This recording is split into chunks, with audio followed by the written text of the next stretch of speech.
Сайн байцгаана уу? Энэ удаагийн бичлэгээрээ маш амархан аргаар бүргэрийн амтад талах хийсэн байгаа.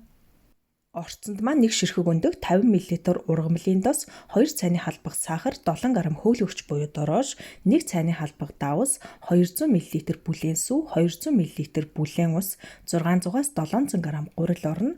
Бүх орцжороо дор мэдээлэл тайлбар хэсэг давхар оруулсан байгаа. Ороод үзээрэй. Эхлээд сүүн дээр усаа хөөлгөгчөө мөн сахараа хийгээд нийлтлэн сайн бага зэрэг хутгаж холино. Сүү ус хоёр маань халуун биш бүлээн байх ёстой.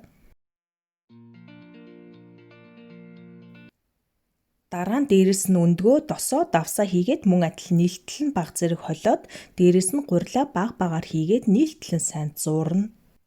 Гурилаа нэг доорнд бүгдийг нь хийж болохгүй. Өндөгний том жижигээс шалтгаалаад 600-аас 700 г гурил орох байгаа. Зуурах явцдаа зуурмагийнхаа өтгөн шингэнийг нь тааруулчихна. Ер нь бол наалтамхай нэлцгаадуу зуурмаг болох ёстой.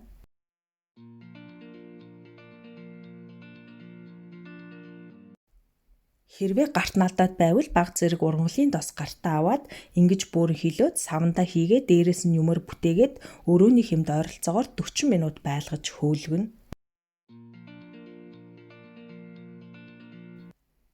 Ингэж хөөгөөд ирэхээр нь савнаас нь гаргаад 8 тэнцвэр хэсэг жигд хуваагаад ингэж дугуулад шарга шүгэний листэн дээрээ жигд өрөөд өгнө.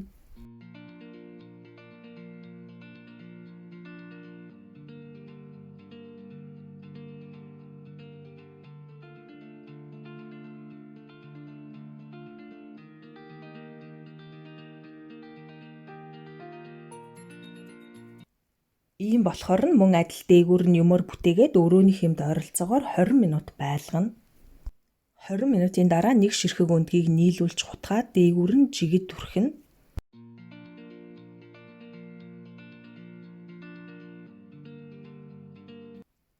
Ийм болохоор нь дээрээс нь бага зэрэг ийм гүнжний үр жигд тавиад урьдчилж халаасан шарга шүгэн дээр доороос нь 200 градуст 15-аас 20 минут болгоно.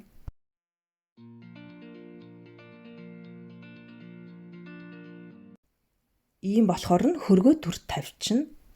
Ингээд маш гоё амттай бүргэрийн амтад талах маань бэлэн боллоо. Амжилт хүсье. Дараагийн бичлэг хүртэл түр баяртай.